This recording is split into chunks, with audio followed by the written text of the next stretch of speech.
Qui résistera à mon Dieu? Personne ne peut, personne ne le fera. Qui résistera à mon roi?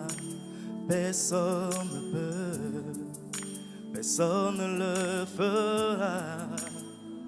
Oh, oh, oh, oh, oh. Il y a puissance dans le nom de Jésus. Il y a puissance dans le nom de Yahweh.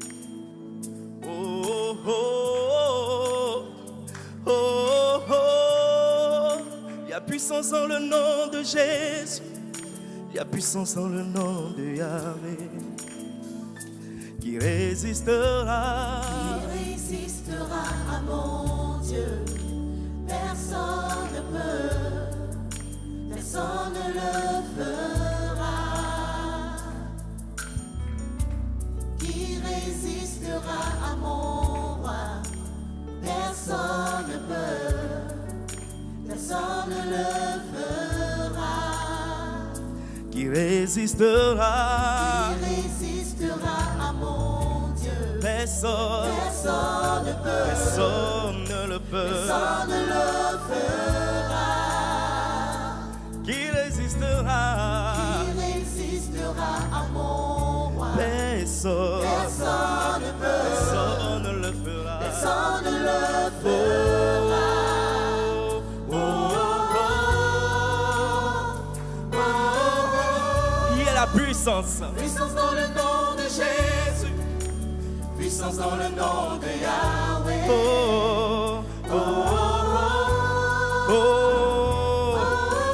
Puissance dans le nom de Puissance Jésus. dans le nom de Jésus, Oh, oh, puissance dans le nom de oh, Yahweh.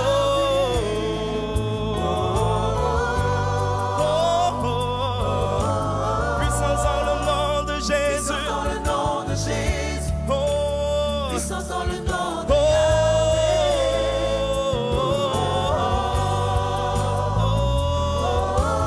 puissance dans le nom de puissance Jésus. dans le nom de Jésus, Oh, puissance dans le nom de Yahweh. que 10 000 tombent à ma droite, Il tombe à ma droite, que 1000 tombent à ma tombe gauche. à ma gauche. Je ne suis point Je atteint. suis point atteint.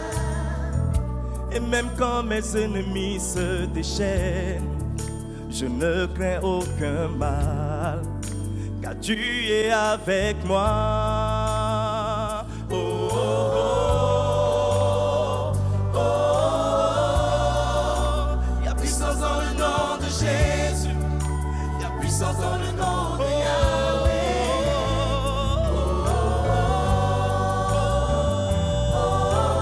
Puissance dans le nom de Jésus. Puissance dans le nom de Jésus, Hey, hey, hey, puissance dans le hey. nom de Yahweh.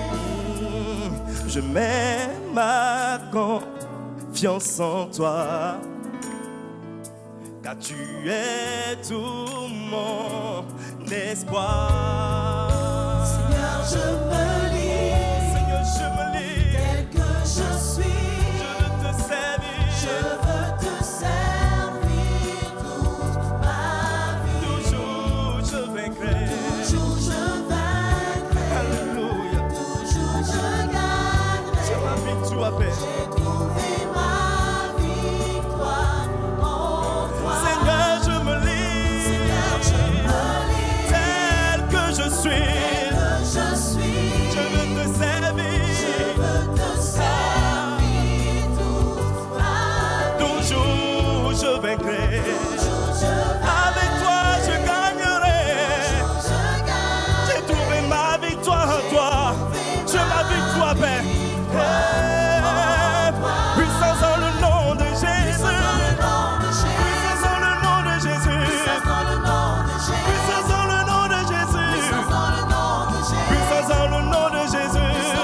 Oh, oh, oh, oh. Avec toi je vaincrai. Avec toi je gagnerai. Puissance dans le nom de Jésus. Hey, tu es ma force, Seigneur.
puissance dans le nom de Yahweh. Est-ce qu'on peut dire ensemble? Oh, oh, oh. Il y a la puissance. Puissance dans le nom. Oh, oh, oh.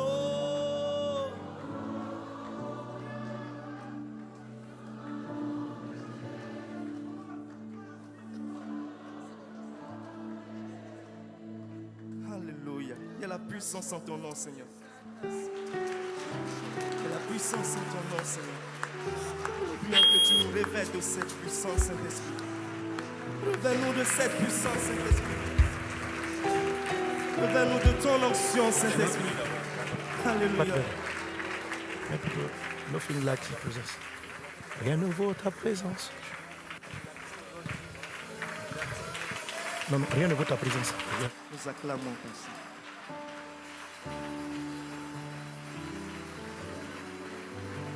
Alléluia. Seigneur, rien ne vaut ta présence. Ce que je veux, c'est t'adorer, c'est être avec toi. Nous acclamer notre Seigneur, notre Dieu Tout-Puissant. Nous t'élevons Jésus.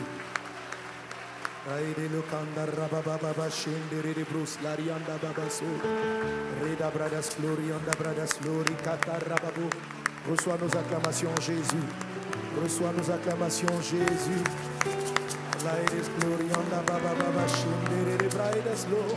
Nous t'élevons au roi des rois. Nous célébrons ton nom, Jésus. Merci, mon Dieu. Nous voulons nous approcher du Seigneur et dire que rien n'est plus important que sa présence. Ce matin, l'Esprit de Dieu veut attirer notre attention sur la nécessité de chercher sa puissance et sa présence. Alléluia. Alors déclarons-le à notre Dieu que sa présence est plus importante même que la présence de l'argent, que la présence des personnes, mais juste sa présence.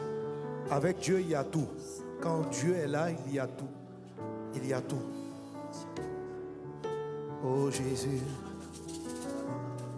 Merci Seigneur mon Dieu. Rien ne vaut ta présence. Ce que je veux être avec toi. Rien ne vaut ta présence. Ce que je veux être avec toi. Rien ne vaut ta présence. Ce que je veux être avec toi. Rien ne vaut ta présence. Ce que je veux être avec toi.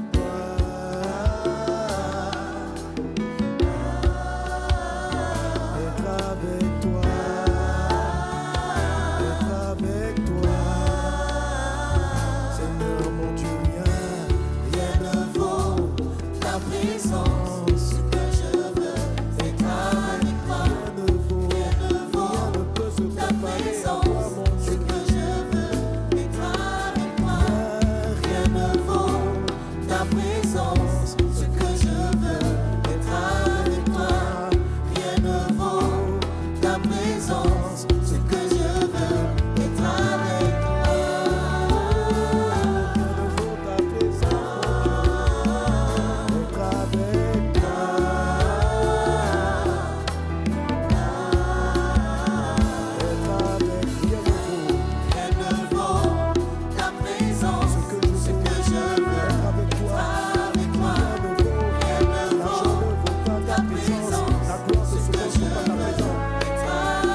t'adorons. Seigneur, car tu es Dieu.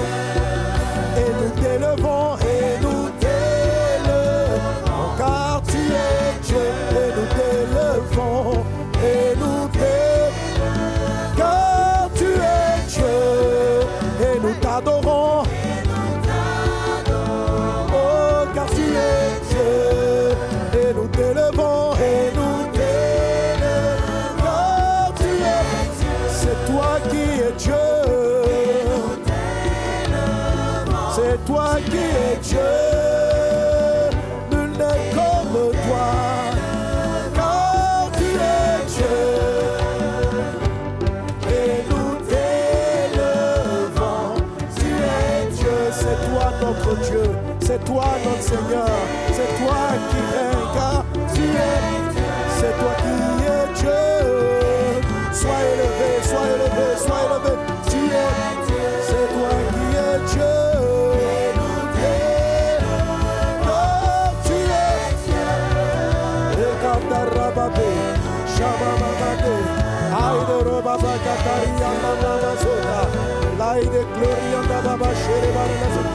Car mon roi, tu es Dieu, au-dessus de toutes choses. Tu es Dieu, ta présence nous suffit car tu es Dieu, ton peuple t'adore, ton peuple t'élève. Des enfants t'élèvent, des enfants te cherchent. Car tu es Dieu. Et nous t'élevons, tu es Dieu. Et nous t'élevons, car tu es Dieu. Et nous t'élevons, car tu es Dieu. C'est toi qui es Dieu. Nous t'élevons, oh, car tu es Dieu. Et nous t'élevons, tu es Dieu. Et nous t'élevons, car tu es Dieu.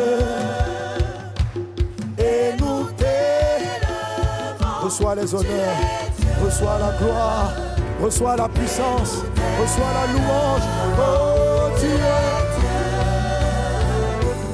Et nous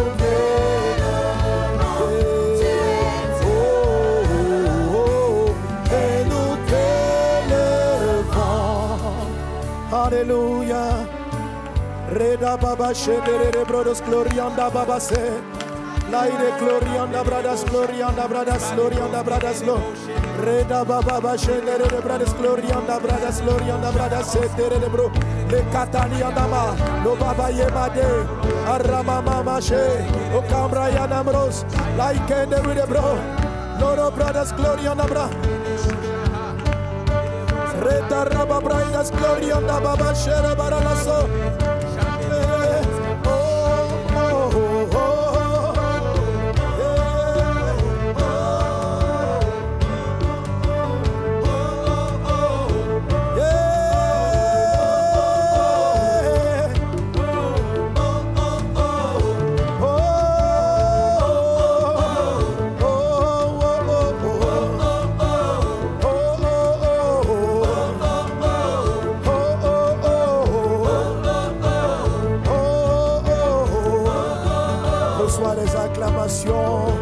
De ton peuple, de tes serviteurs, de tes servantes. Nous t'élevons, nous t'acclamons, roi des rois, seigneur des seigneurs. Oh, oh, oh, oh,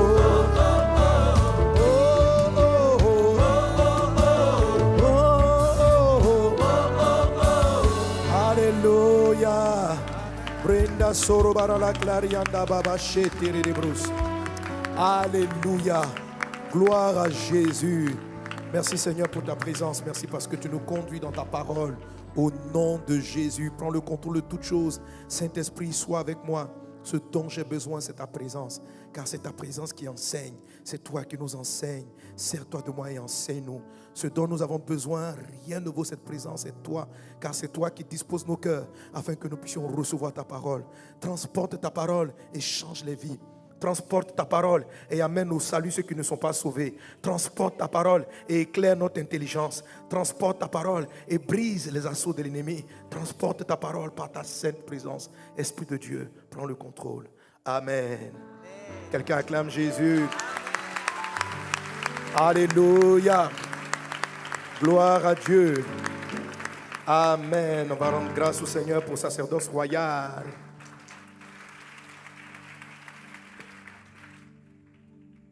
Alléluia. Content de te voir ce matin. Bénis un voisin, bénis une voisine. Souhaite-lui la bienvenue dans la présence de Dieu. Alléluia. Merci Seigneur. Amen. Amen. Dis à ton voisin, ton Dieu ordonne que tu sois puissant. Alléluia. Gloire à Dieu. Amen. Alors aujourd'hui, nous allons continuer sur la 6e grande victoire que Dieu accorde à ses enfants. Amen. Tu es sur le point, par la grâce de Dieu, de vivre une victoire extraordinaire. Lorsqu'on parle de victoire, on parle de combat. On parle de combat. Alléluia. De choses contre lesquelles on doit se battre.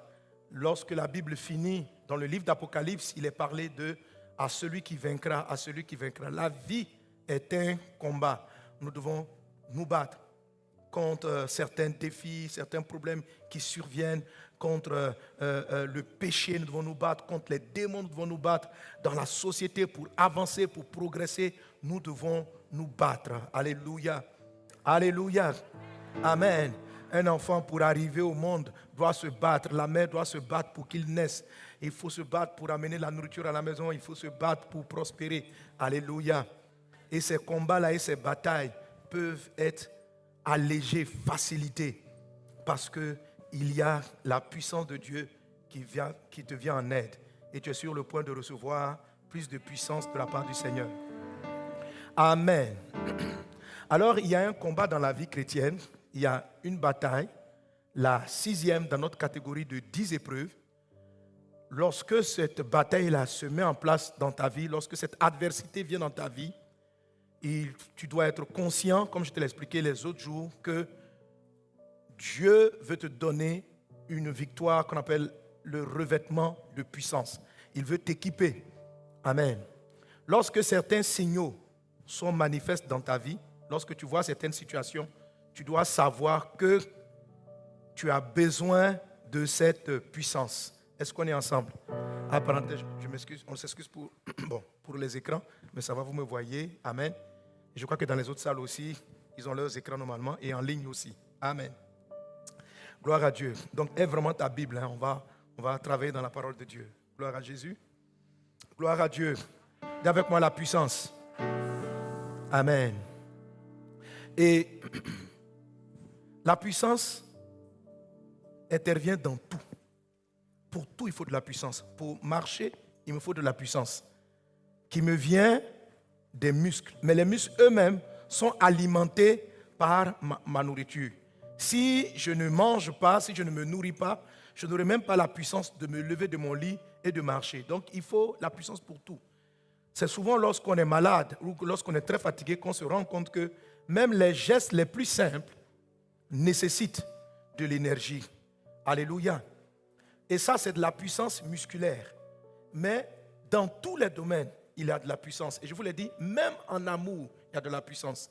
Il y a une énergie, il y a une force qui vient pour te donner la capacité d'aimer.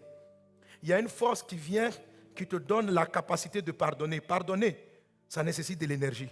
Amen. Il y a certaines fois, les coups de la vie sont tels que tu ne trouves même pas en toi la force de pouvoir laisser tomber une situation. Ton esprit est comme assailli, fatigué par les circonstances de la vie, et tu ne trouves même plus en toi la force de te battre contre la force morale. Donc, on peut parler de puissance dans toutes choses. Puissance morale, la force en amour, la force de travailler, la force de se battre, la force de réfléchir. Certaines fois, physiquement, tu es bien en forme, tu as bien mangé, mais ton cerveau est fatigué d'analyser, de réfléchir et de trouver des solutions. Est-ce que ça vous est déjà arrivé d'avoir la fatigue intellectuelle? Ok? Donc, pour la réflexion même, il faut de la puissance. Alléluia. Alléluia. Il faut de la puissance. C'est la raison pour laquelle tous les gens qui font des activités très intellectuelles, on leur demande aussi de se reposer pour récupérer afin de pouvoir correctement travailler. Souvent lorsque tu écris et tu rédiges, quand ton esprit est fatigué, même si tu as bien mangé, écoutez, même lorsqu'on est fatigué, on n'a même plus la force même de bien s'exprimer. C'est-à-dire, la fatigue peut faire que tu fais beaucoup de fautes en parlant. C'est-à-dire, même si tu sais qu'il faut dire la voiture, la fatigue peut faire que tu as dit le voiture. Puis après tu vas dire, oh, je devais dire la voiture. Il faut de la puissance pour pouvoir mettre en action tout ce que Dieu a déposé en nous. Tout a besoin de puissance. Tout a besoin de puissance. Amen. Et dans le monde, ça se voit. Quand vous prenez votre téléphone, quelles que soient les applications qu'il y a à l'intérieur, aucune application à l'intérieur de votre téléphone ne peut fonctionner sans un minimum d'énergie, sans un minimum de batterie. Alléluia. Alléluia. Quelqu'un donne un bon amen. Amen. Amen. Et il y a une chose aussi qui est dans le cœur de tout le monde, qui est dans la vie de tout le monde, c'est d'avancer. Tout le monde veut avancer. Qui veut avancer? Qui veut avancer? Qui veut passer à un autre niveau? Il y a une chose que j'ai vue qui est vraiment propre aux humains. Lorsqu'ils travaillent dans une entreprise, à un moment donné, ils s'attendent à une promotion. Ils s'attendent à avoir un peu plus de pouvoir dans la boîte, plus de responsabilité. Lorsque quelqu'un fait 10 ans, 5 ans, 8 ans au même poste, il n'est pas à l'aise. Il n'est pas à l'aise. Il veut aller découvrir d'autres choses. Et dernièrement, je parlais avec certains directeurs. C'est entre les postes de directeurs. Eux tous sont des gros DG. Et le monsieur m'explique. Il dit, tu vois, si on m'enlève directeur général de là où je suis, on me met directeur général dans un autre pays. Oh, c'est 2 pays. Hein. Directeurs généraux, ils sont des directeurs généraux de pays. Il dit, non, mais entre nous-mêmes dans les directeurs généraux, celui qui dirige tel pays est plus puissant. Si tu l'amènes dans tel autre pays, c'est comme si tu l'avais rétrogradé. Même s'ils ont à peu près le même salaire, même s'ils ont à peu près le même titre de DG. C'est-à-dire, même dans un titre de directeur, il y a, je parle avec une des filles spirituelles aussi, qui a le poste qu'elle occupait ici en Côte d'Ivoire, elle allait l'occuper dans un autre pays. Et donc elle vient, moi je ne comprenais pas, elle vient, elle dit, je suis nommé tant, mais c'est le même poste qu'elle avait. Je lui ai dit par exemple, secrétaire de ceci. Et puis elle me dit le pays, je suis nommé à ce poste. Je crois que c'était au Niger. Au Niger. Je lui dis, mais en temps normal, Abidjan, tu étais à Abidjan au même poste, tu vas au Niger. Pourquoi tu es si contente? Elle dit non.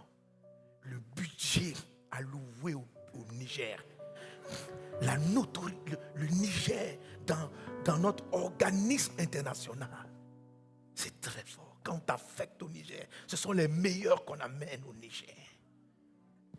Donc pour le même poste, affecté là-bas, c'est une autre dimension. Est-ce qu'on est ensemble? Alléluia.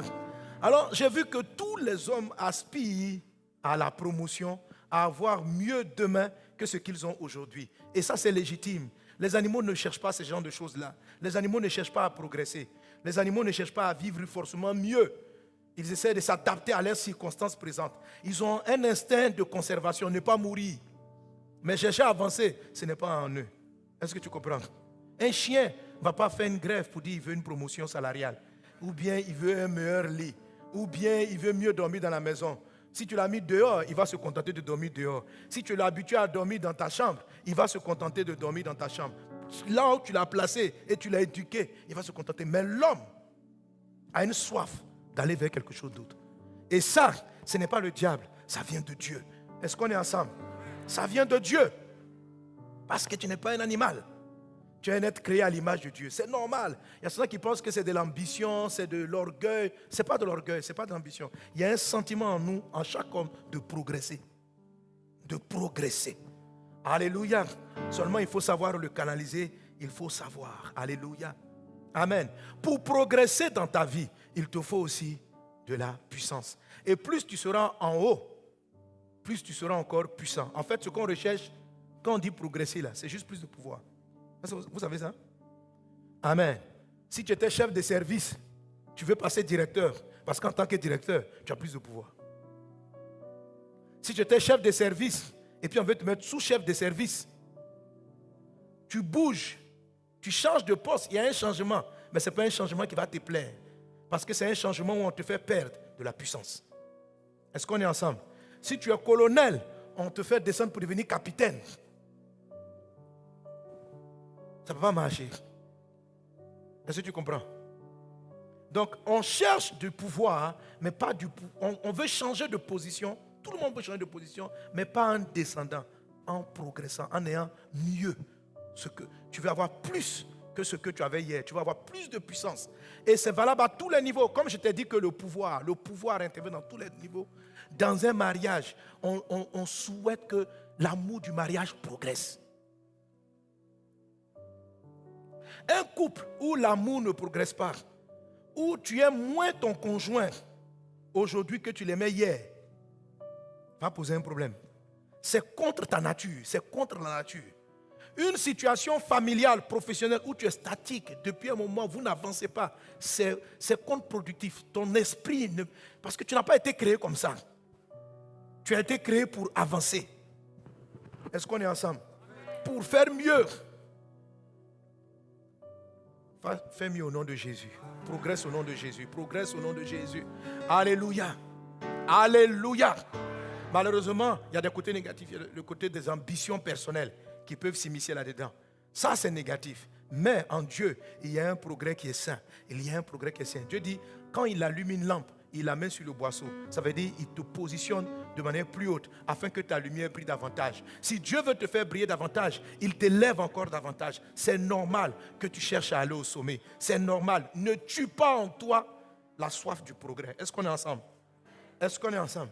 Ne tue pas la soif du progrès en pensant que c'est de la convoitise. Tu es en train de tomber sur dans un piège de l'ennemi. Tu dois progresser. Si tu refuses d'avancer, ta vie va commencer à s'éteindre. Ta vie va perdre le goût. Ta vie va se refroidir. Parce que c'est dans tes gènes.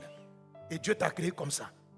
Tu dois chercher à aller de gloire en gloire, à toujours progresser. Si tu dirigeais une église de 50 personnes, tu dois chercher à avoir 100 personnes. Plus de pouvoir. Diriger plus de personnes. Si tu dirigeais 100 personnes, dans ton être intérieur va te dire, tu dois encore travailler pour avoir un leadership de 1000 personnes. Dans ton être intérieur, tu vas chercher encore à avancer pour avoir un autre leadership de 2000, de 3000. Il y a des gens qui trouvent que c'est normal d'avoir juste un leadership de 50 et puis il reste là. Ils disent ça c'est la volonté de Dieu. Non, c'est pas vrai. Tu dois progresser. Jésus dit aux disciples, suivez-moi, je vais faire de vous des pêcheurs d'hommes. Après avoir multiplié, après avoir fait la pêche miraculeuse, il dit ceci, vous allez avoir encore plus d'âmes. Dieu aussi veut beaucoup de croyants.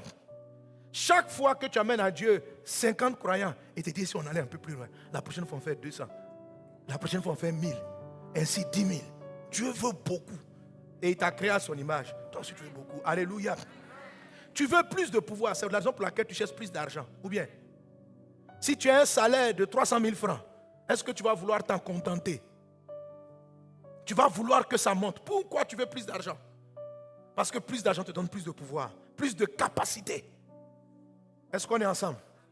Parce que même si toi-même tu ne veux pas plus d'argent, la terre va te rappeler que tu dois progresser. Parce que dans le monde là, tout devient plus cher.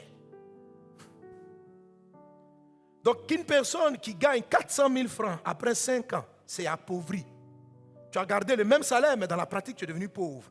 Parce que le prix de la viande a augmenté. Parce que le prix du lait a augmenté. Donc si toi, tu ne veux pas augmenter, le lait veut augmenter. Si toi, tu ne veux pas augmenter, la viande veut augmenter. Dans la nature, tout veut croître. Même la viande au marché veut croître. Yeah!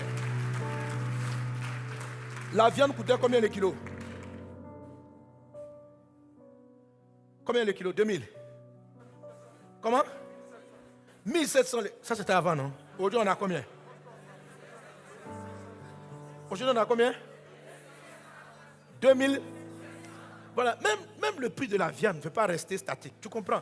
Donc, si toi, tu n'as pas envie d'échanger, ton commerce, le supermarché va te dire, mon ami, si tu peux évoluer, nous, on avance. On avance. On avance. Tu dois avancer. Tu dois avancer. Tu dois avancer. Alléluia. Alléluia. Amen. C'est pourquoi les dirigeants ne comprennent pas quand les employés demandent une augmentation. Parce que tout doit augmenter. Le dirigeant lui-même, il veut augmenter. Et il refuse d'augmenter les autres qui veulent augmenter. Tout le monde doit augmenter. Donc acceptons que tout le monde augmente. La viande augmente, nous aussi on augmente. Le lait augmente, nous aussi on augmente. Dieu t'augmente au nom de Jésus. Dieu t'augmente au nom de Jésus. Dieu t'augmente au nom de Jésus. Alléluia. Alléluia. Gloire à Dieu. Gloire à Dieu. Mais il y a une chose qui se produit et c'est là l'objet de notre enseignement. Lorsque la puissance qui est déjà en toi est insuffisante par rapport aux responsabilités, au niveau que tu vas atteindre, lorsque c'est insuffisant, Dieu même va permettre que tu traverses certaines crises. Et tu dois faire attention à ces crises. Il va permettre que tu traverses certaines situations et pour que tu comprennes que tu dois aller chercher beaucoup plus de puissance. Et là, je parle de la toute-puissance. Je ne parle pas de la puissance de l'argent, parce que l'argent n'est pas la toute-puissance. L'argent ne traite pas avec la puissance qu'il faut pour aimer davantage. L'argent ne donne pas forcément la puissance intellectuelle. L'argent a ses limites. La puissance intellectuelle a ses limites. La puissance physique, musculaire a ses limites. Elle intervient que lorsqu'il s'agit de soulever des meubles, de courir, d'avoir de l'endurance. Mais elle ne sait pas. Ce n'est pas par tes muscles que tu vas aller acheter quelque chose au marché. Est-ce qu'on est ensemble? Est-ce qu'on est ensemble? Sois béni pour la puissance musculaire, mais cherche aussi l'autre puissance. Et je te dis là, quand Dieu dit ceci, que on appelle Dieu le Tout-Puissant. Ce nom Tout-Puissant veut dire que Dieu a toute la puissance. Ça veut dire qu'il est le plus puissant qui puisse être. Mais ça veut dire qu'en Dieu, il y a toutes les formes d'énergie, toutes les formes de puissance. Puissance aimante, puissance de pardon, puissance financière, puissance du progrès. Il y a tout. Quand on dit Dieu est le Tout-Puissant, dans le mot Tout-Puissant, il y a toutes les formes de puissance nécessaires. Amen. J'insiste là-dessus parce que certains croient que prier Dieu, ça vous donne seulement la puissance de la prière et la puissance des miracles et des exaucements. Non, ce n'est pas ça seulement. En Dieu, il y a de la puissance musculaire, c'est-à-dire Dieu peut te donner de la puissance. La puissance de Dieu, quand il a la toute-puissance, de sorte que physiquement, malgré ton âge, tu continues de réaliser des choses que des jeunes de 40 ans de moins que toi ne peuvent pas réaliser. Dieu a en lui de la puissance musculaire. Alléluia. Dieu, il y a dans la toute-puissance de Dieu la régénération de tes cellules, la vigueur des jeunes. Alléluia. Alléluia. C'est cette puissance-là qui a permis à des gens comme Moïse, comme Abraham, à leur mort, d'être, malgré qu'ils avaient près de 120 ans, des centaines d'années, d'être robustes, de marcher droit. Ce ne sont pas des gens qui sont partis à la mort par fatigue. Ils sont partis parce que leur heure était arrivée. C'est-à-dire, ils ont dit bye bye. Ce n'est pas la maladie, ce n'est pas la vieillesse qui les a emportés tout le temps. Il y a en Dieu de la puissance dans tous ces domaines. Quel soit ton partage dans le nom de Jésus. Quel soit ton partage dans le nom de Jésus. Alléluia. Quelqu'un donne un bon amen. Amen. Donc la puissance que nous sommes en train de rechercher, c'est la toute puissance, la puissance de notre Père. C'est ce qu'il nous accorde, c'est ce qu'il te donne dans le nom de Jésus-Christ. Amen. Alors, quand tout autour de toi, ou bien dans un domaine spécifique, peut-être financièrement, tu vois que tu n'avances pas. Tu sens que tu dois prendre plus de responsabilités. Dans le plan spirituel, ton ministère ne progresse pas. Tu gagnes de moins en moins d'âmes à Christ. Chez toi à la maison, la puissance de l'autorité ne fonctionne plus. Tu parles à tes enfants, ils ne t'écoutent pas. Tu avais la puissance de leur parler quand ils avaient 4 ans, 5 ans, tes enfants t'écoutaient. Mais maintenant que ton enfant est devenu un adolescent de 15, 17 ans, tes conseils doivent encore le conduire, mais ta voix n'a plus beaucoup d'énergie. Quand tu lui dis assieds-toi, ne sors pas aujourd'hui, il te regarde en face et il sort. Pourquoi il ne t'écoute pas? Il te manque de la puissance. Tu avais de la puissance pour le traiter jusqu'à 10 ans. Mais depuis qu'il a passé les 10 ans, Tu n'as plus d'énergie. Tu as des idées, mais ta voix ne donne pas. Ce n'est pas une affaire de crier, c'est une affaire de puissance. Il y a des papas qui n'écrivent pas. Moi, je n'écris pas. Amen. Je sais dire à mon enfant, assieds-toi, il va s'asseoir, sans crier. Alléluia. Alléluia.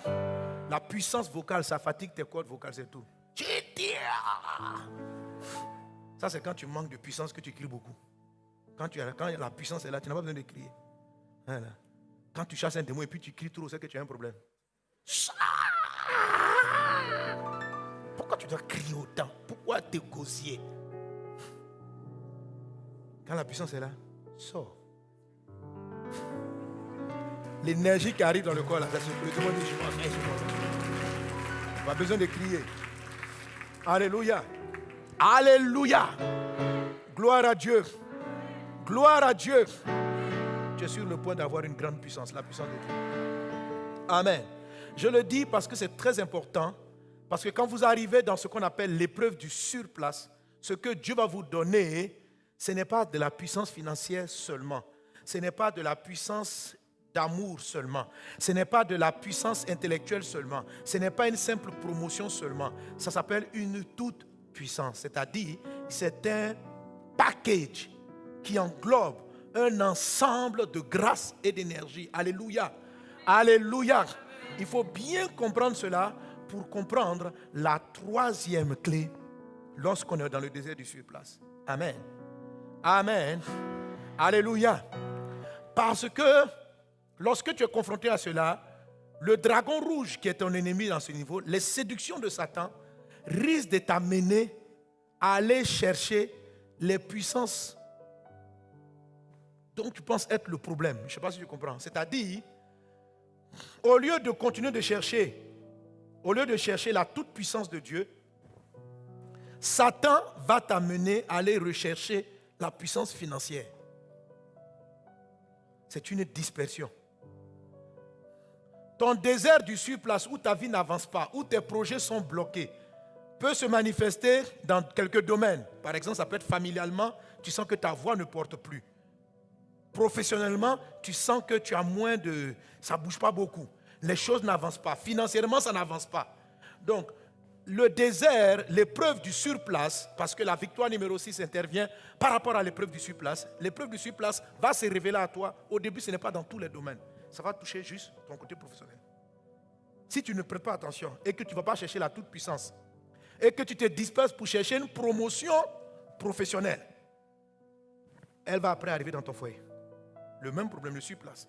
Pour que tu prêtes attention, que tu manques de puissance, et ce dont tu as besoin, c'est de la puissance de Dieu.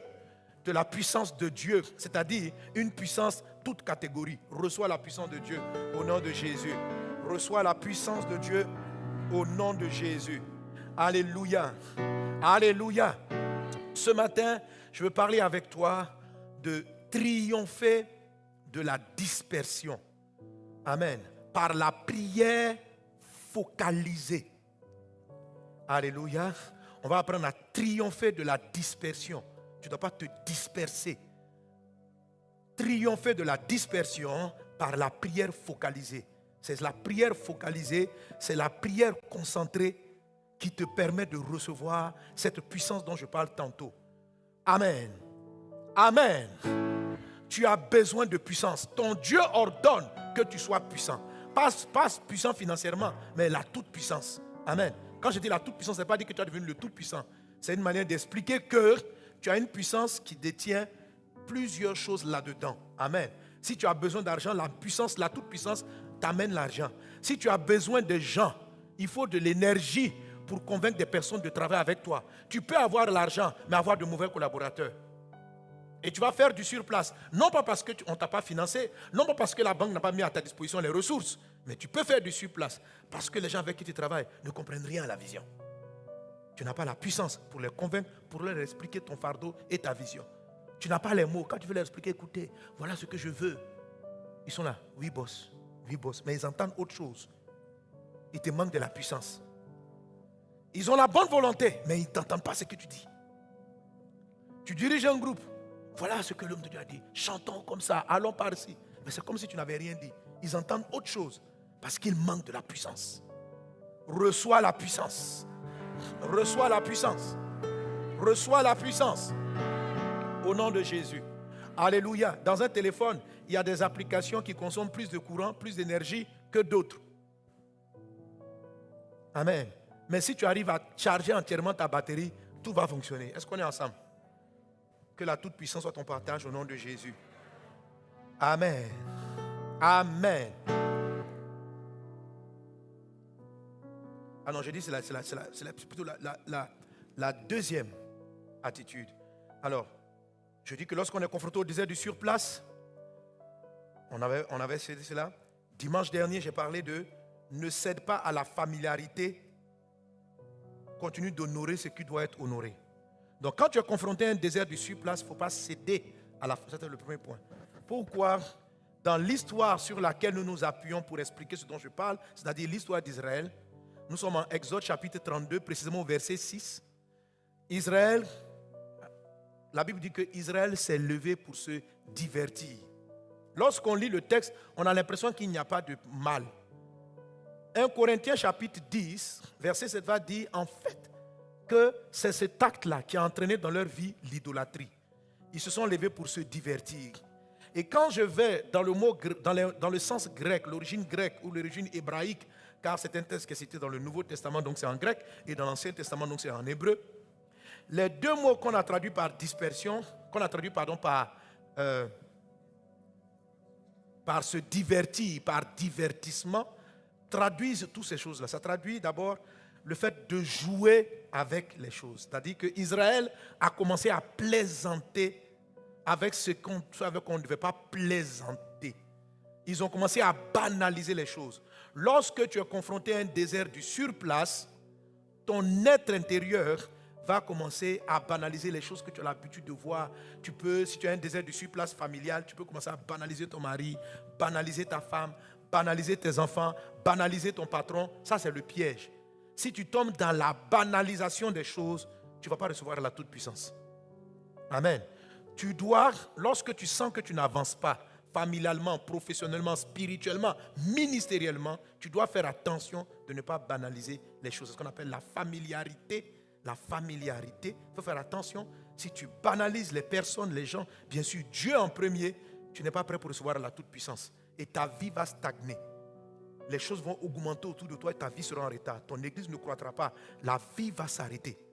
Et ça sera très compliqué. Tu vas beaucoup souffrir parce qu'il va te manquer chaque fois de l'argent, des ressources, de la puissance pour répondre aux nouveaux défis.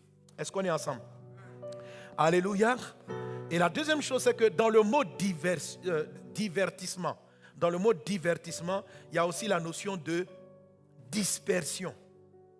C'est-à-dire, ils se sont levés pour faire beaucoup de choses.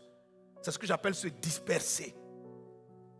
Quand la Bible dit le peuple s'est levé pour se divertir, ils n'ont pas simplement banalisé, mais ils ont été aussi distraits.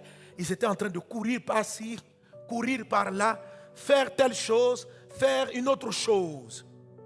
Effectivement, c'est un risque. Lorsque vous traversez le désert du surplace, vous avez envie de changer, de vous divertir, comme on le dit, mais de vous focaliser sur autre chose. Parce que ton foyer, par exemple, il devient tellement monotone. Tu fais un désert du surplace. Tous les jours, tu te réveilles. Le même visage, la même soeur, la même femme, le même mari, les mêmes enfants. Tous les matins. Ils dorment de la même manière. Vous vous réveillez de la même manière. La vie est plate. Il n'y a pas de pimpant, il n'y a pas de piquant. La tendance, le diable, va venir te dire, et si tu essaies autre chose? Dans le désert du surplace, c'est la période où, par exemple, pour les hommes, il y a de fortes tentations. Toi aussi, dans la vie là, tu aurais un seul mari, quoi. Et tu entends le dragon te parler. Toi aussi, dans la vie, quand même. Toutes les belles filles d'Abidjan. Parce qu'en fait, ta femme, Tu l'as tellement vue, même si elle est belle, que sa beauté ne te dit plus rien. C'est le désert du surplace. Ton mari, il n'a plus rien à te montrer. Toutes ses stratégies sont là. Tu le connais. Tu sais comment il va réagir. Quand il commence la phrase, tu dis, chérie, arrête-toi. Et puis tu communiques. Point final. Il dit, non, chérie, tu me connais. Au début, c'est joli quand tu vois quelqu'un qui te connaît. Mais à un moment donné, quand il n'y a plus de surprise, quand il n'y a plus de changement, ça devient monotone. Dans le désert du surplace, quand tu fais du surplace, quand tu es à l'église, tu connais le pasteur. Tu as tellement écouté ses messages. Donc, il commence. Il a commencé ici. Il finira là. Il dit, oh, pasteur, je le connais, je maîtrise. Ça fait 10 ans que je suis à Vazonnet quand même. Cette prédication, il l'a faite en 2005, le 3 avril, exactement. Et je trouve que le 3 avril même, il a mieux prêché même que maintenant. Désert du surplace. Tu maîtrises. Tu connais tous les chants. Alors, ça aura une tendance. Quand on dit le peuple s'est levé pour se divertir, là, à te dire, je vais aller chercher quelque chose d'autre.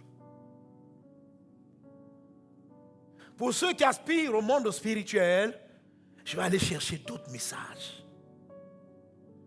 d'autres prédications, d'autres sensations. Et c'est en ce moment-là qu'ils tombent dans les séductions de faux docteurs, de faux prophètes, de fausses doctrines. Tu viens de rater l'école de la puissance. Tu vas perdre en puissance. Tu n'auras pas l'énergie qu'il te faut pour aller à l'étape suivante. Tu te disperses. On peut se disperser, vous savez, c'est pourquoi pendant longtemps je n'ai pas vu ça comme étant un péché. J'ai dit, mais le peuple s'est levé pour se divertir. Où est le problème? J'ai dit, oh mon fils, regarde le sens, il y a un problème. Ils ne sont pas là où je veux qu'ils soient. Tu peux être dans un endroit qui est bien, mais ne pas être là où tu devrais être.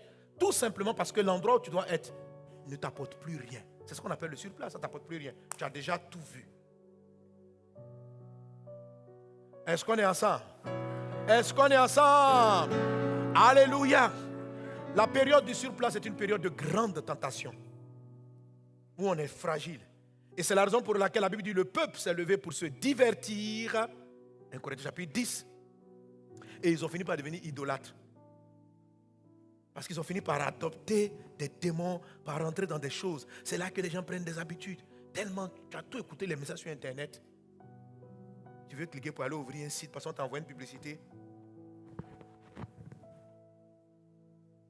Photo des mecs. Et puis tu vois ça apparaître sur ton profil. Comme l'ordinateur sait que tu es une femme. Parce qu'ils ont mis tellement de trucs à l'intérieur qu'on sait à peu près qui tu es. Un seul jour, tu as renseigné ton âge et ton prénom. Et comme ils voient que tu es une femme, en tout cas, vous allez voir que si les ordinateurs des hommes, il y a des femmes qui apparaissent. Si les ordinateurs des femmes, il y a des hommes qui apparaissent. Puis tu vois, il représente sa forme. Un joli ventre plat. Un gars mignon. Oh, tu regardes ton mari. Un ventre qui a grossi. Une forme comme ça. Tu regardes ton ordinateur. Le gars. Chocolat. Abdomen chocolaté. Tu regardes. Plaquette de chocolat. Et tu regardes. Dans le désert du surplace. Alléluia. Tu es sur ton ordinateur. On t'amène les photos des femmes. Belles. Quand tu vois le teint, les cheveux, la beauté. Tu regardes ta femme. Tu regardes l'ordi. Eh Dieu. Eh Dieu. Est-ce que je ne me suis pas trop vite marié? Elle est là. Après 4 accouchements, le ventre ne descend plus. Elle aussi, elle ne se coiffe pas. Des cheveux bizarres. Donc pendant que tu es en train de voir des images, la femme arrive. Elle t'appelle. Gasparien, Gaspard, viens, on va manger. Hein? Oh, tu écoutes sur ton ordinateur des voix. Quelqu'un, quand tu entends leur voix, désert du surplace. Est-ce qu'on est ensemble? Qui a déjà visité ce désert? Les hommes auront peur de lever leurs mains parce que la femme va dire, ah bon, hein? Et les femmes ont peur de lever leurs mains parce que tout le monde va dire, ah bon? Ouais. Dans le désert du Suplas, tu as envie de dire à ton mari, pourquoi tu n'es pas comme un tel? Pourquoi tu n'es pas comme un tel? Il t'ennuie. Tu vois, ça peut être même des hommes spirituels que tu apprécies. Tu peux te divertir dans le spirituel. Oh, si mon pasteur était comme un tel, si mon mari était comme le pasteur. Et tu peux tomber dans l'idolâtrie, faire de ton pasteur, faire de tes modèles des idoles. La Bible dit que Israël, quand ils sont levés pour se divertir, ils sont tombés dans l'idolâtrie. Ils ont commencé à s'attacher à des choses auxquelles ils n'auraient pas dû. Tu as commencé à t'attacher à des images, tu prends beaucoup de temps, tu n'as pas commis l'adultère. Mais pour oublier l'image de ta femme, tu es dans d'autres images des femmes. Pour oublier l'image de ton mari, tu es dans d'autres images des maris. Mais tu sais très bien que tu ne vas pas franchir le pas. Tu essaies de créer une forme de fantasme pour oublier ta condition. Pas parce que tu sais que tu es une chrétienne et que tu ne vas pas franchir le pas. Mais quand même, il faut te divertir. Tu es en train de rater ton école de puissance. Le problème, ce n'est pas un nouveau mari. Ce n'est pas une nouvelle femme. Parce que même celle que tu vois là-bas, si tu t'es marié avec elle, elle va t'ennuyer. L'ennui du désert numéro 6 arrive avec n'importe qui que ce soit, dans n'importe quel élément. Même la présence de Dieu, même Dieu lui-même, dans le désert du Suplas, c'est comme si ça t'ennuie. Tu pries, ça n'est... La Bible même ne te dit plus rien. C'est comme tu as tout lu. Ce n'est pas une affaire de ton pasteur, ce n'est pas une affaire de ta femme. Même ta relation avec Dieu. Dans un désert du Suplas, c'est comme si la vie chrétienne même t'ennuie. Est-ce que vous me suivez? Donc le problème, ce n'est pas les gens. Le problème, ce n'est pas de changer de personne. Le problème, ce n'est pas de changer d'église. Ce n'est pas de changer de femmes. Ce n'est pas de changer de mari. Ce n'est pas d'en ajouter d'autres. C'est ce qu'on en dit. Tu es en train de te disperser. Tu te disperses. Et à cause de cette dispersion due au divertissement, tu manques l'essentiel. Ce qu'il te fallait, c'était une nouvelle dose de puissance. La toute puissance qui va te donner de voir le monde sous un nouveau jour. C'est extraordinaire lorsqu'elle arrive. Quand toute la puissance du niveau supérieur descend dans ta vie, c'est comme si ta maison vient d'être repeinte. Tout devient neuf. Tu découvres encore une nouvelle valeur de ton conjoint. Tu retombes amoureux de lui à un degré meilleur. Ton travail prend de l'ampleur et la puissance et tout ce qui est nouveau qui doit arriver, comme l'énergie, quelque chose arrive en toi avec plus de force. Les ressources aussi augmentent. Elles arrivent. Tout progresse. Est-ce qu'on est ensemble? Alléluia. Alléluia. Alors la dispersion vient du fait qu'on a vraiment l'impression que ça attend la manifeste parce qu'on a l'impression que ce qu'il nous faut, ce n'est pas la puissance. Ce qu'il nous faut, c'est un autre mari. C'est faux. Ce qu'il nous faut, on va te dire, ce n'est pas la puissance. Ce qu'il te faut, c'est une autre maison, c'est un autre endroit, c'est un endroit où être. Si tu pars même dans un autre endroit, même si tu as une nouvelle maison, je te donne 2 à 3 mois, tu vas trouver que la nouvelle maison t'ennuie. Ça ne va même pas durer. Tu es simplement dans un désert du surplace. Tu vas changer ta femme pour ceux qui ne sont pas chrétiens, mais tu vas trouver très vite que la nouvelle, elle aussi t'embête aussi maintenant. Donc reviens à ta femme, je parle à quelqu'un. Répands-toi, sors de l'adultère, rentre dans ta maison. Je parle à quelqu'un, tu es en train de m'écouter, ta maîtresse, et puis vous m'écoutez, vous deux dans mon salon. Ce n'est pas ta femme. Tu es assis là-bas, vous êtes assis dans mon salon, vous dites, ah écoutez, passez Sanogo. Et la fille là, c'est pas ta femme. Quitte. Pendant que tu m'écoutes, retourne à la maison. Je sais que ta copine a envie que tu fermes l'écran tout de suite, mais ne ferme pas. Écoute le message jusqu'au bout.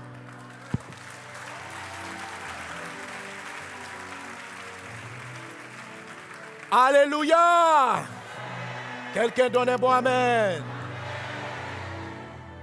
Quelqu'un donne un bon amen. Amen. Alors quand la vie des disciples était devenue vraiment monotone, bizarre, Jésus est parti, la vie était morose. Jésus va leur dire ceci. Actes des apôtres. Je rappelle que nous sommes à la deuxième clé, la deuxième attitude. Il dit ceci.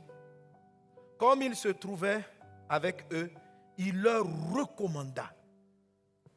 Amen. Ouvrez vos Bibles, Actes, parce que les textes ne seront pas sur les écrans. Actes des Apôtres, chapitre 1, verset 4. Il est dit, comme il se trouvait avec eux, vous y êtes? Bon, on va faire la lecture comme on le faisait avant le vide zéro. Actes chapitre 1 à partir du verset 4. Vous y êtes? Ok, on y va, on lit ensemble. 1, 2, 3. Comme il se trouvait avec eux, il leur recommanda de ne pas s'éloigner de Jérusalem. Amen. Donc, je veux que tu remarques que Jésus va leur recommander. C'est une recommandation. Alors, quand on dit recommander, le mot dans recommander, vous avez re et puis vous avez commande. Donc, Jésus n'a pas commandé, il a recommandé. Recommander, c'est 2 fois la commande. Recommander, c'est je te commande, je te commande. Alors, dans le je te commande, alléluia, la Bible dit donc, il leur recommanda de ne pas s'éloigner de Jérusalem. Autrement dit, il leur dit, restez sur place. Amen. Virgule, on continue. Mais d'attendre ce que le Père avait promis, ce que je vous ai annoncé, leur dit-il. Car Jean a baptisé d'eau, on continue ensemble, mais vous, dans peu de jours, vous serez baptisés du Saint-Esprit. Alors les apôtres réunis lui demandaient, Seigneur, est-ce en te temps-là que tu rétabliras le royaume d'Israël? Il leur répondit, ce n'est pas à vous de connaître les temps ou les moments que le Père a fixés de sa propre autorité, mais vous recevrez une puissance, le Saint-Esprit survenant sur vous, et vous serez mes témoins à Jérusalem, dans toute la Judée, dans la Samarie et jusqu'aux extrémités de la terre. Alléluia. Quelqu'un acclame la parole du Seigneur. Amen.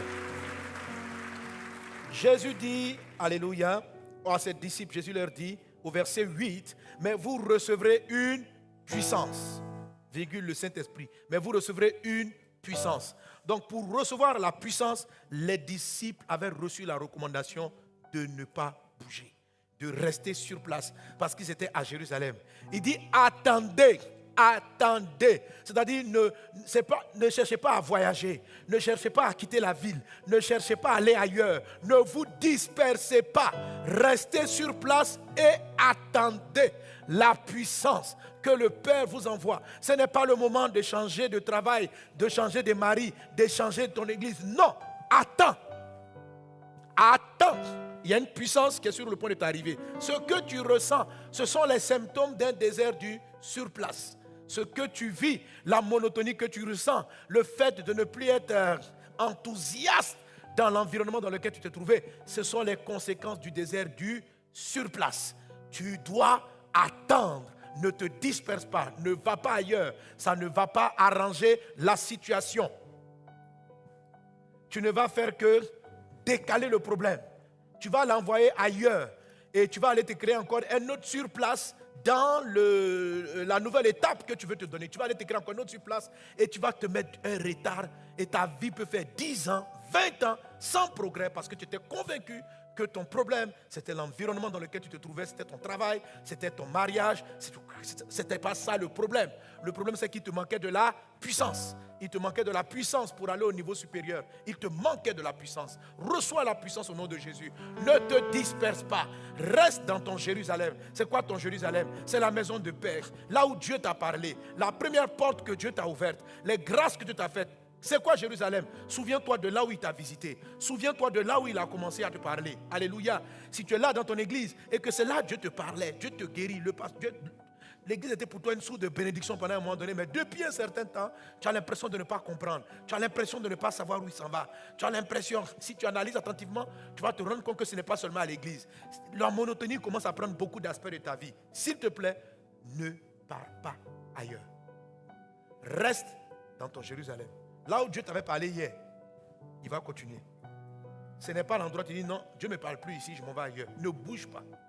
Ne bouge pas. Tu vas ne faire que allonger ton problème. Et ça va perdurer. Ne bouge pas. Ce dont tu as besoin, c'est de la puissance. Dis à ton voisin la puissance. La puissance. Alléluia. Vous voyez mes amis, il y a des fois dans la vie, il faut avancer. Le plus souvent même, il faut avancer. Mais quand Dieu même est en train de t'arrêter pour te faire un désert du surplace, il faut savoir t'arrêter. Rester tranquille pour recevoir sa puissance. Est-ce qu'on est ensemble? Est-ce qu'on est ensemble? Alléluia. Jésus, pour recevoir plus de puissance, quand la Bible dit en Luc chapitre 4, verset 14, Jésus revêtu de la puissance du Saint-Esprit. À quel moment il a été revêtu? Après avoir fait du surplace dans le désert pendant 40 jours. Pendant 40 jours. Lorsqu'on est en train de chercher le Saint-Esprit, on peut me ramener les dispositifs. Amenez-moi les dispositifs. Lorsqu'on est en train de chercher le Saint-Esprit, et je t'avais dit, ça se manifeste sous forme de revêtement. Quand la puissance vient sur toi, c'est comme un habit que Dieu te donne. Alléluia. C'est comme un habit que Dieu te donne. Amen. Et je vous avais dit, un exemple assez illustratif de ces vêtements spirituels de puissance, c'est la tenue militaire. Quand vous voyez un militaire, comme on n'a pas les écrans, normalement je vais vous projeter une image. Quand vous voyez les militaires, dans leur tenue, leur habit, qui est un habit de puissance, qui leur permet de prendre autorité sur les malfrats. Un policier en tenue, il se met au milieu de la route, toutes les voitures s'arrêtent. Un policier en tenue te dit, arrête-toi, tu t'arrêtes. Il a de la puissance. Ça, c'est la puissance vocale. Mais ce n'est pas seulement de la puissance vocale. Sur son habit, il est inscrit toutes les formes de puissance qu'il peut avoir. Et ça encore, ce n'est pas toute la puissance, mais c'est juste pour vous donner une idée. Vous allez voir par exemple la couleur de ses galons. Ça donne une information. Tu peux savoir à partir de là des éléments qu'il porte sur lui.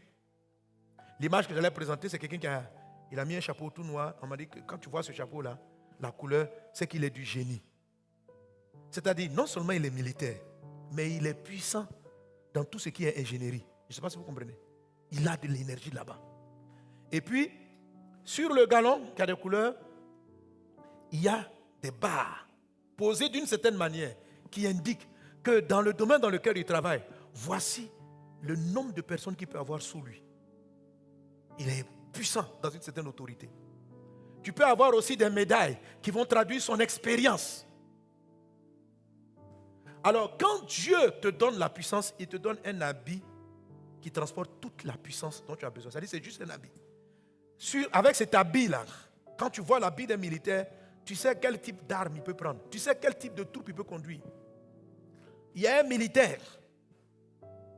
Il y a un corps, il y a un niveau de sous-officier ou d'officier des rangs. Tu sais qu'il ne peut pas diriger une armée. Il n'a pas le pouvoir. Et quand tu vois quelqu'un qui est jusqu'au colonel, tu sais que ce monsieur-là, il peut te mobiliser 400, 500 personnes. Toute l'information est inclue sur son habit. Dans le monde spirituel, c'est pareil. C'est pourquoi Dieu utilise l'expression Jésus revêtu, parce que c'est un vêtement revêtu de la puissance. Et Jésus dit dans ce passage, Acte 1:8, il dit, vous recevrez une puissance, le Saint-Esprit survenant sur vous, pas en vous, sur vous. C'est quelque chose qui vient sur toi, c'est une puissance. Et c'est la toute puissance. Là-dessus, il y a tout. C'est-à-dire, quand le monde spirituel, les anges voient ton habit, ils savent directement quelles sont les ressources qu'ils peuvent te donner. Est-ce que tu comprends? Alléluia. Alléluia. Écoutez, il y a évangéliste et évangéliste. Je suis un évangéliste, je suis un gagneur d'âme. Un de mes pères, Renard Bonquet, feu Renard Bonquet. Dans le travail d'évangéliste, moi j'ai un grade. Lui aussi, il a un grade. À un moment donné, je prêchais l'évangile avec beaucoup de miracles et de puissance. Et j'avais un certain grade. J'ai évolué avec le temps. Est-ce qu'on est ensemble? Quand je commençais mes évangélisations, je ne pouvais pas attirer 20 personnes. Donc je faisais simplement le corps à corps. Ce qu'il faut continuer de faire, je m'arrêtais à des carrefours, je criais et je parlais de Jésus. Et à un moment donné, même dans la rue, quand je m'arrête, je mets une chaise. Il y a peut-être 30, 40, 50 personnes qui viennent. Ma voix portait plus pour le même message. Dans le monde invisible, Dieu m'avait donné un autre habit. Alléluia. Alléluia. Et l'habit qu'il m'a donné aussi attire des ressources. En fonction de ton habit, quand tu fais un appel, qui veut soutenir l'évangélisation? Ça réveille des gens, tu n'as aucune idée. Renard Bonquet, j'ai vu, il a fait un appel de son vivant. Il devait faire une croisade quelque part en Afrique de l'Est. Il dit pour faire la croisade, ils avaient besoin de plusieurs millions de dollars. Ça faisait à peu près de 2 milliards de francs CFA, une croisade. Il y a près de 3 milliards. Il dit, nous avons besoin pour cette campagne d'avoir tel financement. sur la terre, les gens couraient pour donner. Ça lui envoie des chèques. Moi aussi, je me suis levé. Alléluia. Amen. Bon, maintenant que j'ai compris les grades, ça va. J'ai expliqué. Regardez la souffrance de la Centrafrique. Je parle. Mais je n'ai pas attiré 1 milliard. Lui, il a attiré 2 à 3 fois plus. On a le même message. On veut aller parler de Dieu. Mais pourquoi quand il lance son appel, il y a plus de personnes qui réagissent que lorsque moi je lance l'appel? Parce que ce n'est pas le même. C'est-à-dire dans le monde invisible, on n'a pas les mêmes galons. Dans le monde invisible, il y a des grades. C'est ce qu'on appelle le revêtement de puissance. Quand Dieu va changer ton grade, il te fait arrêter à un moment donné. Je vous ai dit la dernière fois, on ne peut pas habiller un enfant qui court partout. Tu es trop dispersé. Quand Dieu veut t'habiller, il te bloque. Familialement, financièrement, matériellement, il te bloque. Pour enlever l'habit de ta puissance passée. Et te donner un nouvel habit de la toute puissance. Et c'est le moment où Dieu te bloque à gauche et à droite que tu ressens comme étant une frustration. Je ne peux pas bouger. Mes affaires n'avancent pas. On dit, petit, reste tranquille, on va te déshabiller là. Quand tu prends, Dieu te tacle. Bon, avec douceur. Tu dis, Seigneur, tu vois, mes affaires n'avancent plus. Il dit, je ne veux pas que ça avance. Pour le moment. Parce que je m'apprête à envoyer, à te donner plus de puissance parce que j'aime ce que tu fais. Je veux que tu attires plus de clients. Je veux que tu manages plus de gens. Alors, manager plus de gens, ça veut dire quoi? Ça veut dire que tu vas avoir beaucoup plus de gens qui vont venir. Si tu n'as pas l'habit, qui te dit que ton comptable qui est là, il est capable de gérer ce que Dieu s'apprête à t'envoyer? Et Dieu va te donner l'habit. L'habit, là, ça va faire soit monter ton comptable ou ça va t'attirer la bonne personne. C'est pourquoi c'est de la toute puissance. Parce que l'argent n'est pas suffisant pour faire avancer les choses. L'habit va attirer les ressources. L'habit va attirer les personnes. L'habit va attirer l'autorité de ta voix. Parce que tu peux avoir l'argent, tu peux avoir un bois administrateur, mais quand tu parles, personne ne t'écoute. C'est pourquoi il te faut la toute puissance. La dispersion, c'est le fait de vouloir chercher les choses une à une. Au lieu d'attendre simplement l'habit qui a tout. Est-ce que vous me suivez? C'est-à-dire, tu te dis, pour que ma boîte avance, j'ai besoin d'argent. Et tu te focalises sur l'argent. Oh, ce n'est pas l'argent seulement. Maintenant, tu as eu l'argent, mais tu as un comptable qui n'est pas recyclé. Tu vois? C'est-à-dire, le niveau des finances, il faut qu'il soit au moins un niveau expert comptable. Mais il est fidèle. Il a travaillé avec toi juste, il est avec son niveau comptabilité BTS. Ce n'est pas mauvais, mais c'est limité par rapport à ce que Dieu s'apprête à faire. Est-ce qu'on est ensemble? Est-ce qu'on est ensemble? Alléluia.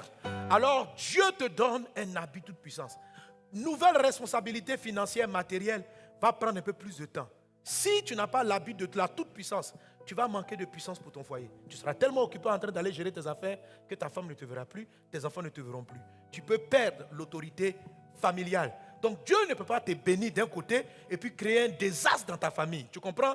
Tandis que si tu cherches un bon comptable, si tu te focalises sur l'argent, tu peux oublier qu'il te fallait aussi de la puissance pour que ta famille comprenne ce qui se passe et que tu te réorganises familialement. Un nouveau travail, une nouvelle progression, si tu ne cherches pas la toute puissance, tu vas te focaliser sur un aspect et ça va tuer ta vie de prière, ça va tuer ta vie spirituelle. Quand Dieu te donne l'habit de la toute puissance, c'est tout qui progresse en même temps. Ta vie de prière monte, ta vie familiale monte, ta vie professionnelle monte. C'est pour ça qu'on ne peut pas résumer.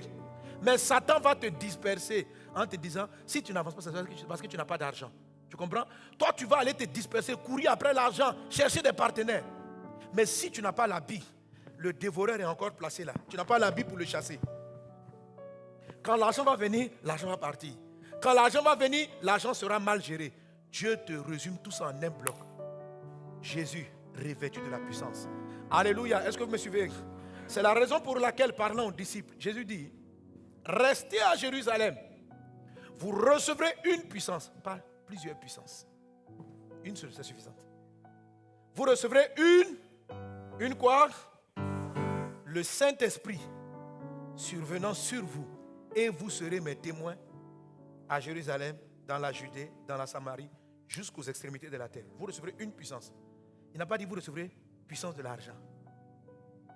Il n'a pas besoin de te donner, et je vais te donner l'argent.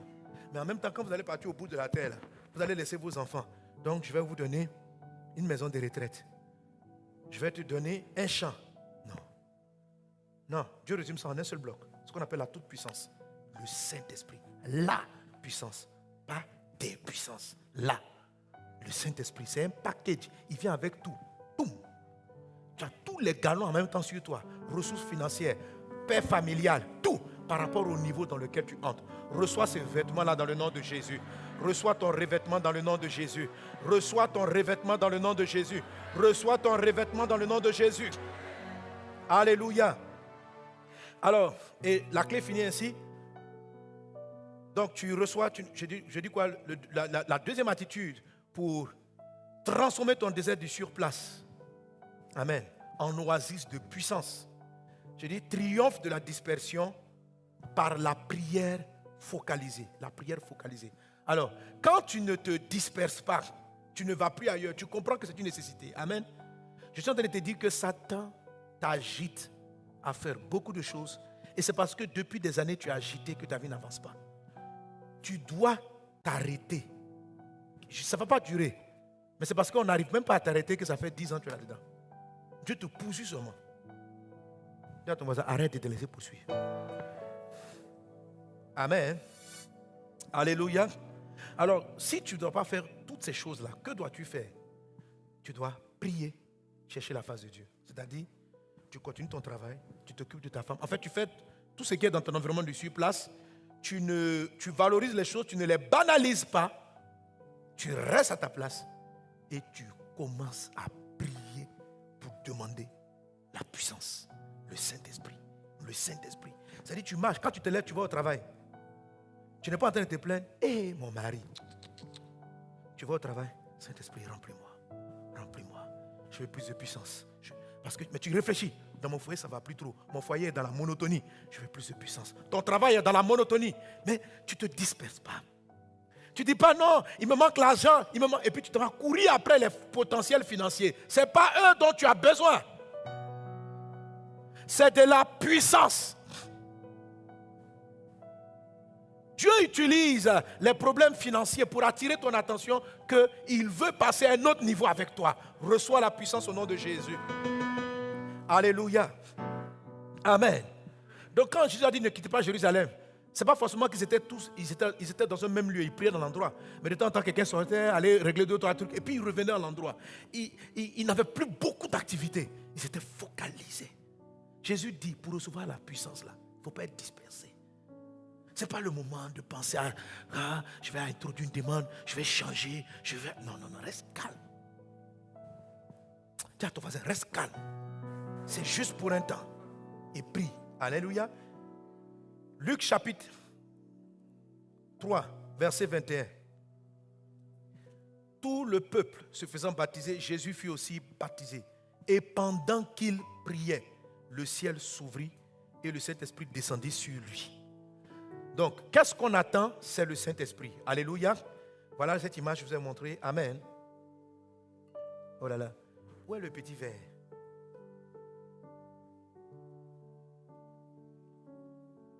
Je vous ai dit.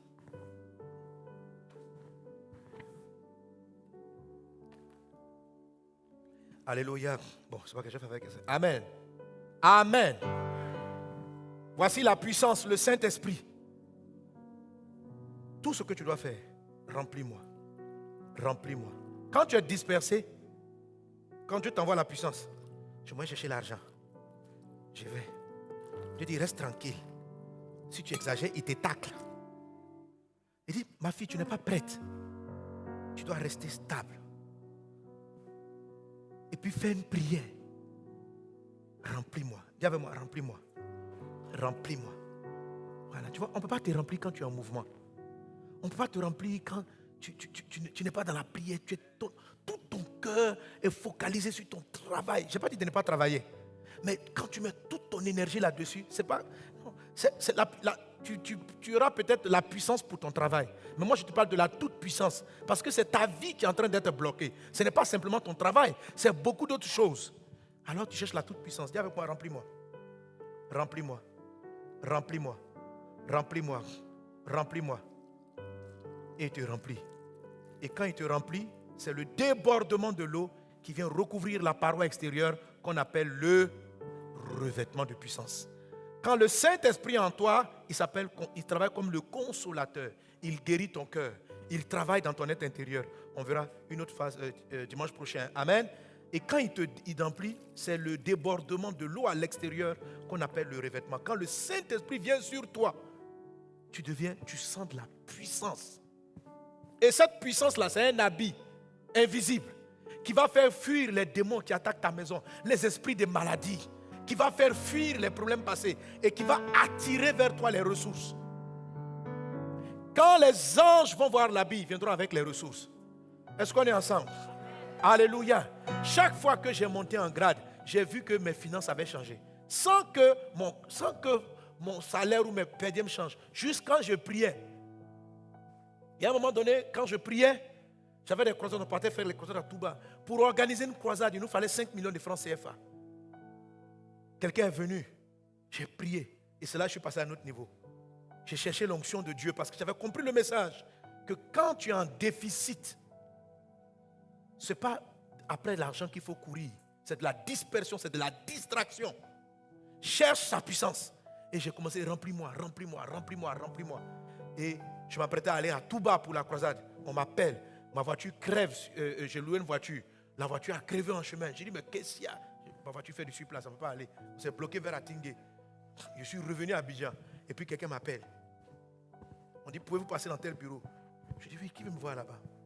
J'arrive, une dame me reçoit. Moi, pasteur, excusez-moi de vous avoir déplacé.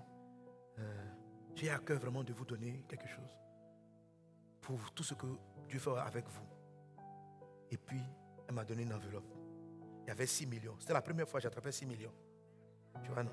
J'ai dit, donc j'ai appelé mes autres pasteurs là. Pasteur Alain, pasteur Joël. 6 millions.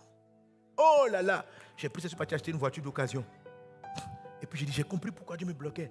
Et mon époque de louer des véhicules fatigués pour aller en croisade était finie. J'étais passé à un autre grade. Alléluia.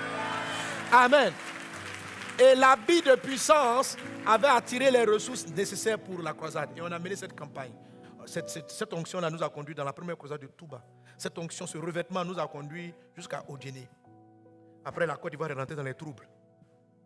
Et on ne pouvait plus aller en mission. On a fait du surplace. Dieu passait à autre chose.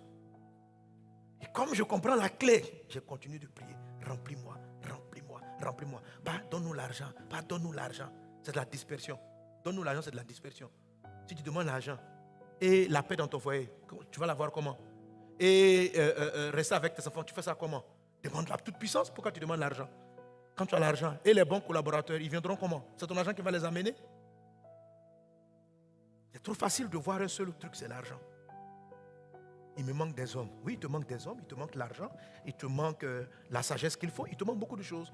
Ça s'appelle Saint-Esprit, remplis-moi. Jésus dit, vous recevrez le Saint-Esprit et vous serez mes témoins. Tout ce qu'il vous faut pour être mes témoins jusqu'à l'extrémité.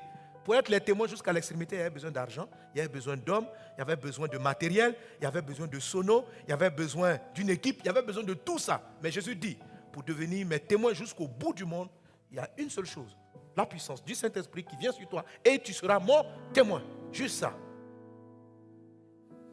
Alléluia. Juste ça. Amen. Et tu reçois ce revêtement. Et tu vois que comment on le fait pendant ce temps-là, on prie. On prie.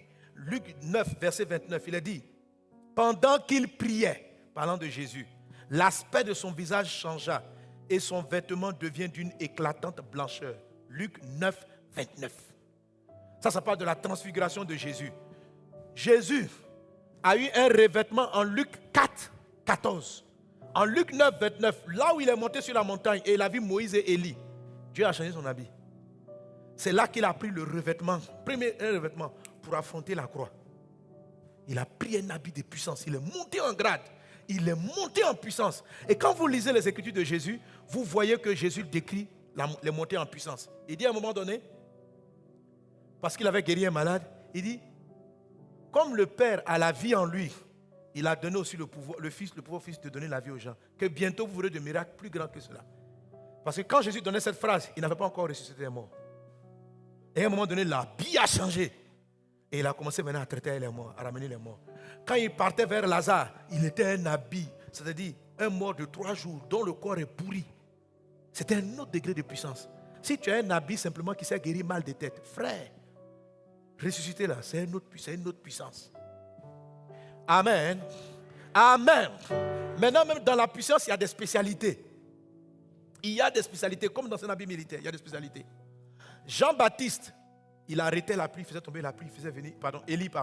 Il arrêtait la pluie, il faisait tomber la pluie, il faisait venir le feu du ciel. Ça, c'est Élie. Lui et puis Jean-Baptiste, la Bible dit que Jean-Baptiste et Élie ont le même esprit, ont la même puissance. Mais Jean-Baptiste n'a fait aucun miracle.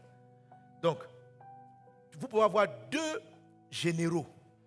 Mais il y a un qui est de l'armée de l'air. Il y a un autre qui est l'armée des terres. Donc, en termes de hauteur, ils sont au même niveau. Mais leur puissance active est différente. Donc, 2 pasteurs peuvent avoir le même niveau. Et il y a un, c'est dans les miracles, les morts ressuscitent. Et l'autre, c'est dans la puissance de ses prédications. Un autre, son grade, c'est dans la puissance de l'organisation. Un autre encore, son grade et ses galons, spécialiste général dans la réconciliation des couples brisés. Quand toi tu viens, tu conseilles les couples veulent changer mais lentement. Mais quand lui vient, il regarde les foyers seulement. Mettez-vous ensemble. Le monsieur regarde sa femme. Pourquoi j'ai voulu te laisser?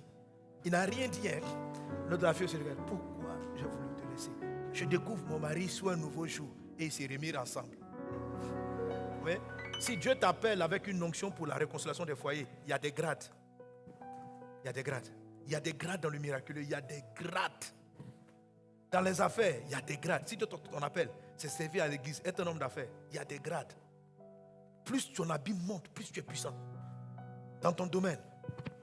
Quand tu es là comme ça, tu dis, waouh, pour financer le projet immobilier, il me faut 10 milliards. Si tu as un habit que Dieu t'a dit, toi tu construiras des maisons, mais tu as un habit de 300 000 francs. Que tu t'amuses à essayer d'entrer dans une affaire de 10 milliards, tu vas finir endetté et en prison. Parce que tu ressembles à un lieutenant, à un caporal, qui voit des étrangers, une armée étrangère rentrer dans la Côte d'Ivoire et qui va à la télé et qui déclare: moi, caporal, en chef, je viens avertir, armée ivoirienne, levez-vous et allons attaquer. Même si l'armée étrangère ne doit pas le faire, tu n'as pas l'habit pour parler à la nation. Tu comprends, non? En ce moment-là, tu veux rentrer dans des affaires, les gens te parlent sur Internet, tu vas avoir 10 milliards. Oh, tu n'as jamais géré 3 millions. Tu es sûr que c'est un habit que Dieu te donne. Dieu va sauter de caporal pour t'amener général. Ça, c'est de la dispersion du temps. C'est une perte de temps. C'est Satan qui est en train de te parler. Jésus doit gérer toute la terre. Satan est venu lui proposer, tu te prosternes, je te donne le monde entier.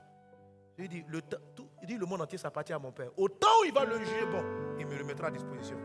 Satan peut te proposer ce qui t'est promis juste pour te distraire. Mais ça doit arriver en son temps parce que tu n'as pas encore l'habit. Tu dois connaître tes niveaux de progression dans ton domaine. Tu dois avoir l'habit pour être une bonne mère. L'onction de ton foyer, c'est une onction, c'est un habit. Il y a un gras, il y a l'onction. Quand tu choisis tes nounous, c'est la qualité. Les filles de la maison, ton habit détecte. Ton habit protège tes enfants. Ton habit fait que tu vois ce qui se passe. Ton habit spirituel dans ton foyer fait que rien n'est caché. Il te manque de la puissance. Tu n'as pas vu que la fille allait venir séduire ton mari. Ton habit n'était pas puissant. Tu es très féqué. Et la fille est venue là, comme ça, séduire ton mari. Tu n'as pas vu là-dedans. Tu t'es pas rendu compte que ta copine était en train de draguer quelqu'un et était en train de prendre ton mari. Tu manquais de puissance. Ce qu'il te faut, c'est la puissance pour que ton don de discernement passe à un autre niveau. Est-ce qu'on est ensemble? Reçois la puissance. Et quand tu sens qu'il te manque la puissance, fais une chose. Prie. Prie. Passe le temps. Prie. Ne te focalise pas pour dire, sauve mon foyer, sauve ma maison. C'est un bon sujet, mais ça te défocalise de l'essentiel. Quand tu vas sauver ton foyer, tu vas dire, après, donne-moi l'argent. Quand il va te donner l'argent, après, donne-moi une voiture. Reste calme. Tu te rends compte que tu fais du surplace. Seigneur, il me faut ta puissance. Accorde-moi ton onction. Tu viens à l'église, P24. Tu t'assois, tu prends les nuits et tu pries. Remplis-moi, remplis-moi. Je veux mon habit, je veux le revêtement. Jésus, revêt-moi de toi, revêt-moi de toi. Et il va le faire. Reçois ton revêtement au nom de Jésus. Alléluia. Et on finit là. Amen. Amen. Donc si tu t'es revêtu de ce niveau-là, là c'est quand j'attirais 300 000 francs. À un moment, voilà. Seigneur, remplis-moi, remplis-moi, remplis-moi. Dis remplis-moi. J'avais mon revêtement. Ça m'attirait 300, 400 000 francs. Quand je voulais passer à un autre niveau de croisade, Dieu m'a élargi. Mon habit qui m'habillait hier, spirituel, si je le renverse ici, je ne suis pas rempli. Et entre ces deux niveaux-là, tu passes par un autre désert de sur place. Et tu sens que ta vie stagne encore à nouveau. C'est que Dieu veut passer à un autre niveau. Tu manques de puissance. Il veut augmenter tes chiffres d'affaires. Il veut augmenter les gens qui vont travailler avec toi. Il veut passer à autre chose. Quand tu sens que tu es bloqué, c'est que c'est la puissance qui te manque. Ne t'énerve pas contre les gens. Ne t'ennuie pas. Recherche. Dis Seigneur encore. Continue. On fait quoi? Jusqu'au revêtement. Alléluia. À un moment donné, attends, je ne sais pas, entre les deux vers là, qui a beaucoup. Non, c'est presque pareil. Amen. Est-ce qu'on est ensemble? Ainsi de suite, étape par étape, étape par étape. Alléluia. Voilà ce que j'ai voulu partager avec toi ce matin. Et nous allons prier le Seigneur. Amen. Donc, triomphe de la dispersion par une prière focalisée sur la puissance du Saint-Esprit. Est-ce que tu comprends? Ne prie pas même pour avoir beaucoup de milliards. Non, laisse ça tomber. Ne prie pas, c'est de la dispersion. Prie pour plus de puissance. Prie pour plus de puissance. Pour que tu aies tout à la fois. On va élever nos voix, on va prier. On va dire Seigneur, pardonne-nous de nos dispersions, pardonne-nous des distractions et accorde-nous ta grâce, accorde-nous ta puissance. Au nom de Jésus.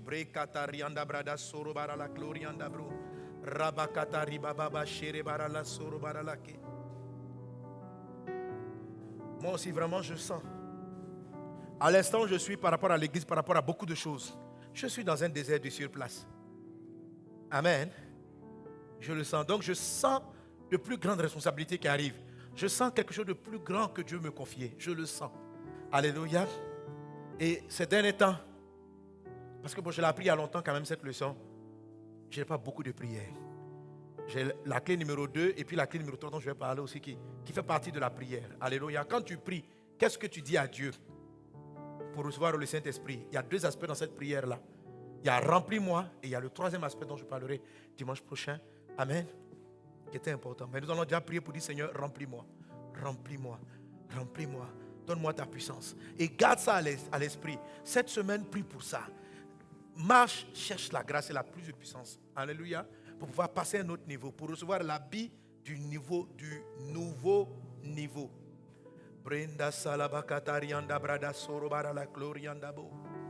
Seigneur, nous cherchons ta face. Seigneur, nous venons vers toi. Seigneur, nous te cherchons.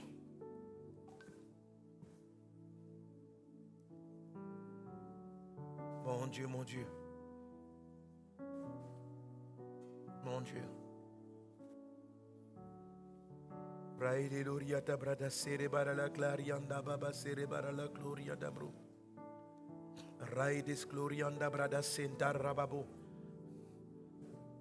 Merci Seigneur, nous avons soif de toi. Nous voulons ta puissance, nous voulons ta présence, nous voulons ta puissance.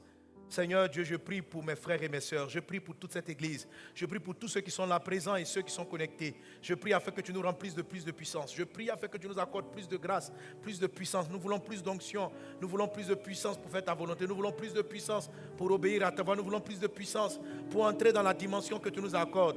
Seigneur Dieu, tu as permis à ce que tout soit à l'arrêt. Un certain nombre de choses soient à l'arrêt afin que nous puissions progresser, afin que nous puissions avancer. Je t'invoque, Saint-Esprit, je t'invoque, Saint-Esprit. Remplis ton peuple, remplis tes serviteurs et tes servantes que nous sommes. Remplis-nous de ta grâce et de ta puissance. Au nom de Jésus, reçois l'Esprit du Seigneur.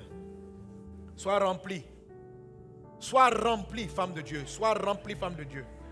Pendant que je parlais, et même ce matin, l'Esprit m'a donné l'image d'une femme dont le sein, en tout cas un des seins, oui, droit, le sein droit, est totalement bousillé par un cancer.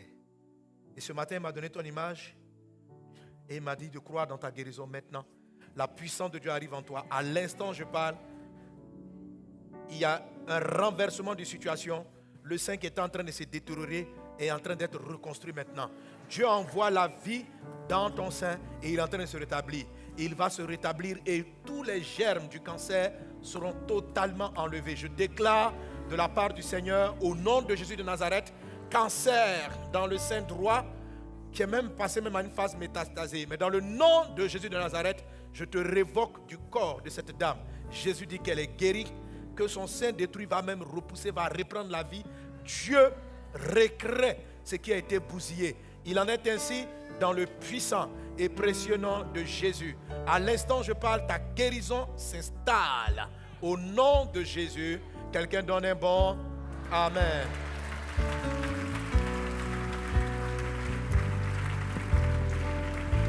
Alléluia.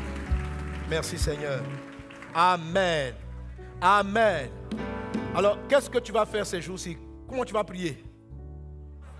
Tu vas demander le Saint-Esprit de puissance. Alléluia. En tout cas, tous ceux qui se sentent dans un désert de surplace, faites ça. Focalisez-vous sur cette prière jusqu'à ce que vous recevez. On n'a pas dit quand. Jésus dit restez jusqu'à ce que. Et ça ne va pas tarder. Amen. Ça ne va pas tarder. Alléluia. Dans la suite du message, tu comprendras comment est-ce que tu sais que ça est arrivé et comment les choses vont commencer à bouger autour de toi. Nous voulons dire merci.